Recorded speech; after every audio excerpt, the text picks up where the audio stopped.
बिस्मिल्लाहिर्रहमानिर्रहीम। Dear students of class 10th, आज का जो हमारा टॉपिक है वो है सिंपल पेंडुलम। अपने लास्ट टॉपिक में हमने प्रूव किया था कि motion of a mass attached to a spring is simple harmonic motion. इसी तरह अपने इस टॉपिक में हमने प्रूव करना है कि motion of a simple pendulum is simple harmonic motion.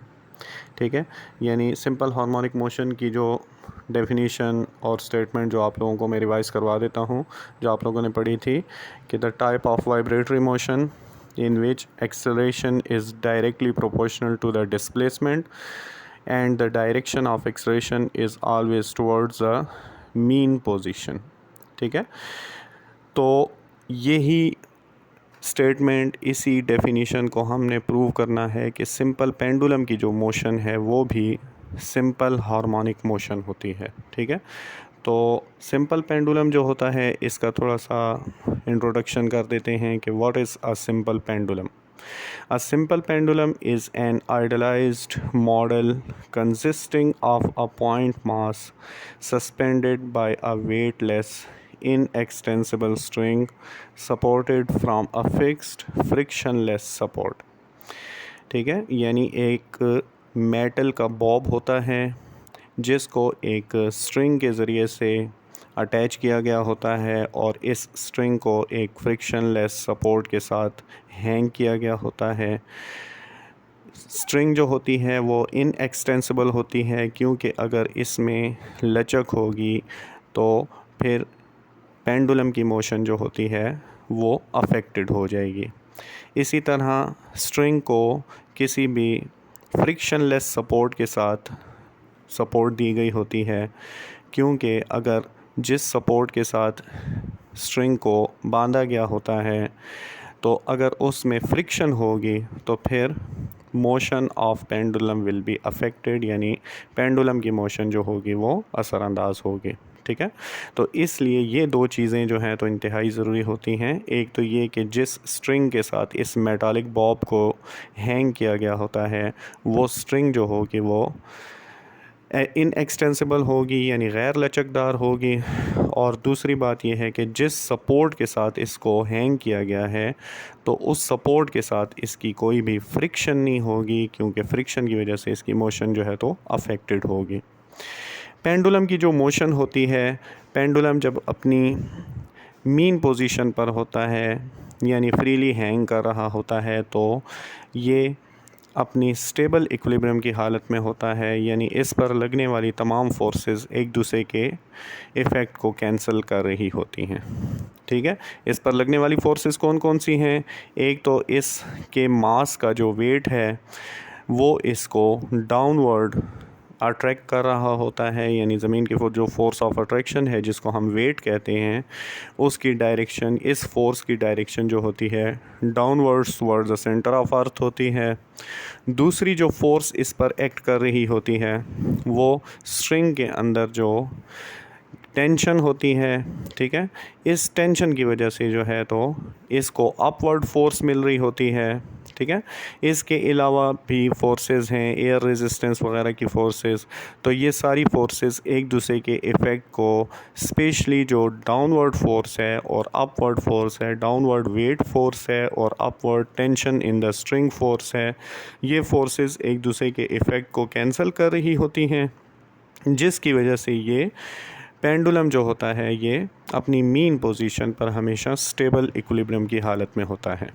लेकिन जब हम इसको एक्सटर्नल फोर्स लगाकर मीन पोजीशन से एक्सट्रीम पोजीशन तक लाते हैं तो एक्सट्रीम पोजीशन पर पहुंचने के बाद इसको रीस्टोरिंग फोर्स जो अपनी मीन पोजीशन की तरफ वापस लाती है वो रीस्टोरिंग फोर्स जो होती है इसका अपना वेट होता है, यानी वेट फोर्स होती है जो इसको वापस अपनी मीन पोजीशन पर यानी डाउनवर्ड इसको पुल करती है और ये अपनी मीन पोजीशन की तरफ मूव करने लगता है। ठीक है, फिर मीन पोजीशन पर आकर जो है तो ये पेंडुलम स्टॉप नहीं करता बल्कि अपनी प्रॉपर्टी ऑफ इनर्शिया की वजह से मीन पोजीशन से दूसरी एक्सट्रीम पोजीशन की तरफ मूव करने लगता है। फिर जब ये दूसरी एक्सट्रीम पोजीशन पर पहुंचता है तो फिर इसको अपने ही वेट की वजह से डाउनवर्ड पुल मिलता है, जिसकी वजह से ये वापस अपनी मीन पोजीशन की तरफ आने लगता है। यानी रीस्टोरिंग फोर्स जो होती है वो इसका अपना वेट होता है, ठीक है। तो ये अपनी मीन पोजीशन की तरफ फिर मूव करता है। इसी तरह मीन पोजीशन पर आकर अपनी प्रॉपर्टी ऑफ इनर्शिया की वजह से ये स्टॉप नहीं करता, बल्कि दूसरी एक्सट्रीम पोजीशन की तरफ चल देता है, ठीक है। तो इस तरह इसकी मीन टू एक्सट्रीम और फिर एक्सट्रीम टू मीन इसकी जो मोशन होती है वो वाइब्रेटरी मोशन होती है। अब इस वाइब्रेटरी मोशन को हमने प्रूव करना है कि ये सिंपल हार्मोनिक मोशन है, जिसकी डेफिनेशन हम अपने लास्ट टॉपिक्स में पढ़ चुके हैं कि simple harmonic motion is that type of vibratory motion in which acceleration is directly proportional to the displacement but always directed towards the mean position, ठीक है। यानी एक्सेलरेशन जो होता है वो डिस्प्लेसमेंट के डायरेक्टली प्रोपोर्शनल होता है और एक्सेलरेशन की डायरेक्शन हमेशा मीन पोजीशन की तरफ होती है। डिस्प्लेसमेंट की डायरेक्शन हमेशा एक्सट्रीम पोजीशन की तरफ होती है, लेकिन एक्सेलरेशन की डायरेक्शन हमेशा टुवर्ड्स मीन पोजीशन होती है, ठीक है। तो अब हमने ये प्रूव करना होगा कि पेंडुलम की जो मोशन है वो सिंपल हार्मोनिक मोशन है, ठीक है। तो यहाँ पर हमें इस फिगर में नज़र आ रहा है कि जब ये पेंडुलम अपनी एक्सट्रीम पोजीशन पर पहुँचता है तो इस पर दो फोर्सेस एक्ट कर रही होती हैं। एक तो टेंशन फोर्स है जो स्ट्रिंग के अंदर मौजूद है, और दूसरी इसका वेट फोर्स है जो डाउनवर्ड एक्ट कर रहा है। अब यहाँ पर जो वेट फोर्स है इसको हम दो कंपोनेंट्स में रिजॉल्व कर सकते हैं, जैसा कि हमने अपने रेजोल्यूशन ऑफ फोर्सेस वाले टॉपिक में पढ़ा था कि force can be resolved into its rectangular components, that is horizontal component of force and vertical component of force। इसका मैं आपको फिगर बता देता हूँ। ये देखें, यहाँ पर हमें एक फोर्स नज़र आ रही है जो हॉरिजॉन्टल लेवल के साथ एंगल थीटा बना रही है, यानी एंगल थीटा पर फोर्स लग रही है।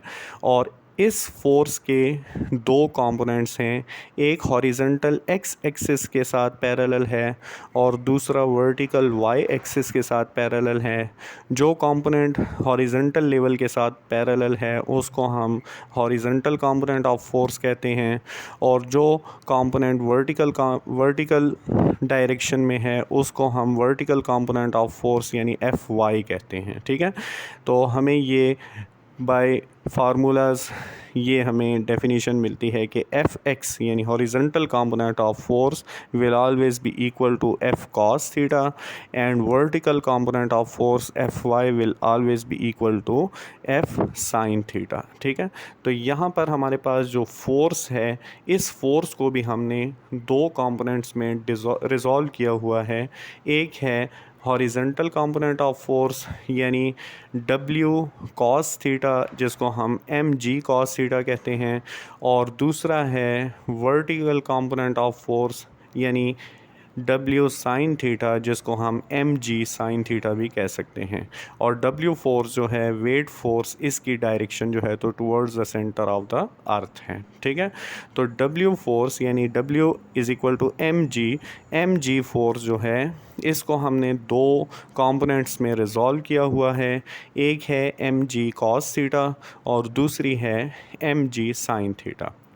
अब mg cos थीटा जो है इसको बैलेंस करने के लिए यानी कैंसिल आउट करने के लिए टेंशन इन द स्ट्रिंग है जो इसके अपोजिट डायरेक्शन में लग रही है, यानी tension in the string T और mg cos थीटा ये एक दूसरे को कैंसिल आउट कर रहे हैं, जिसकी वजह से पेंडुलम की मोशन जो है वो टुवर्ड्स द स्ट्रिंग या ऑपोजिट टू द स्ट्रिंग नहीं है, बल्कि इसकी मोशन पेंडुलम की मोशन जो है वो टुवर्ड्स द मीन पोजीशन है, यानी हॉरिजॉन्टल लेवल में है, ठीक है।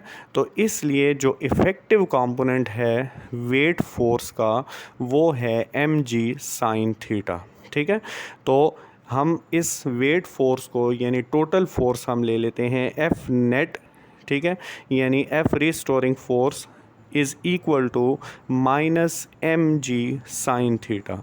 माइनस का साइन क्यों लग रहा है कि रिस्टोरिंग फोर्स जो है वो हमारे पास जो है यानी एक्सटर्नल फोर्स के ऑपोजिट डायरेक्शन में है। एक्सटर्नल फोर्स वो फोर्स थी जो पेंडुलम को मीन पोजीशन से एक्सट्रीम पोजीशन तक लाई थी, और रीस्टोरिंग वो फोर्स है जो पेंडुलम को एक्सट्रीम पोजीशन से मीन पोजीशन की तरफ ला रही है।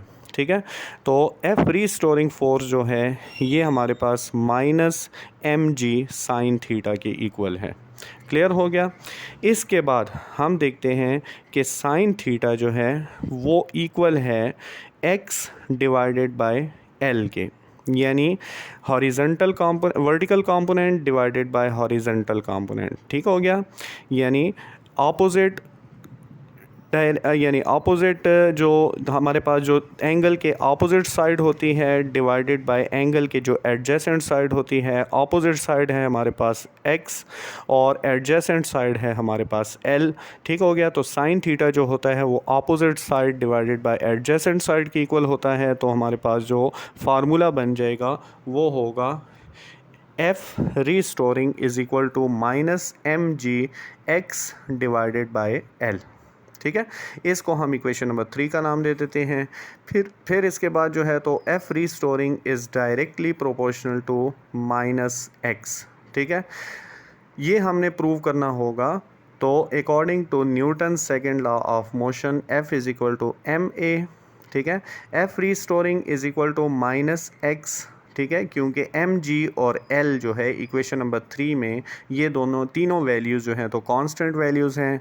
Mass of pendulum, mass of Bob जो है तो वो भी कांस्टेंट वैल्यू है, ग्रेविटी ऑफ अर्थ भी कांस्टेंट वैल्यू है, और लेंथ ऑफ द स्ट्रिंग भी कांस्टेंट वैल्यू है। ठीक है, तो इसलिए हमने जब कांस्टेंट्स को हटा दिया तो हमारे पास F restoring is directly proportional to -x, यानी एक्सटेंशन के इक्वल आ गया। ठीक हो गया, इसको हम अकॉर्डिंग टू हुक्स लॉ भी कह सकते हैं। ठीक है, फिर इसके बाद जो है तो F restoring is equal to ma, यानी according to Newton second law of motion. ठीक है, तो F restoring is equal to ma में हमारे पास इक्वेशन 3 में हम एफ रीस्टोरिंग की वैल्यू जो है तो ma की इक्वल पुट कर देते हैं, तो हमारे पास इक्वेशन 4 बन जाती है ma is equal to -mg x divided by l। अब इस इक्वेशन में हम m और m को कैंसिल कर देते हैं क्योंकि इक्वेशन के दोनों साइड्स पे सेम टर्म्स आ रही हैं, तो m और m कैंसिल हो जाएगा। तो a is equal to -g/l into x। अब g यानी ग्रेविटी और l यानी लेंथ ऑफ द पेंडुलम यानी लेंथ ऑफ द स्ट्रिंग, ये दोनों वैल्यूज़ जो हैं तो कांस्टेंट वैल्यूज़ हैं। तो कांस्टेंट्स को जब हम दरमियान से हटा देते हैं तो प्रोपोर्शनैलिटी का साइन आ जाता है, यानी acceleration is directly proportional to -x यानी डिस्प्लेसमेंट। ठीक है, तो ये इक्वेशन हमने प्रूव करनी थी for the simple harmonic motion के simple harmonic motion is that type of vibratory motion in which acceleration is directly proportional to the displacement of the vibrating body and is always directed towards the mean position। तो यहाँ पर हमें ये जो last relation मिला है acceleration is directly proportional to displacement, तो इससे ये बात प्रूव हो जाती है कि सिंपल पेंडुलम की जो मोशन है वो सिंपल हार्मोनिक मोशन है। क्लियर।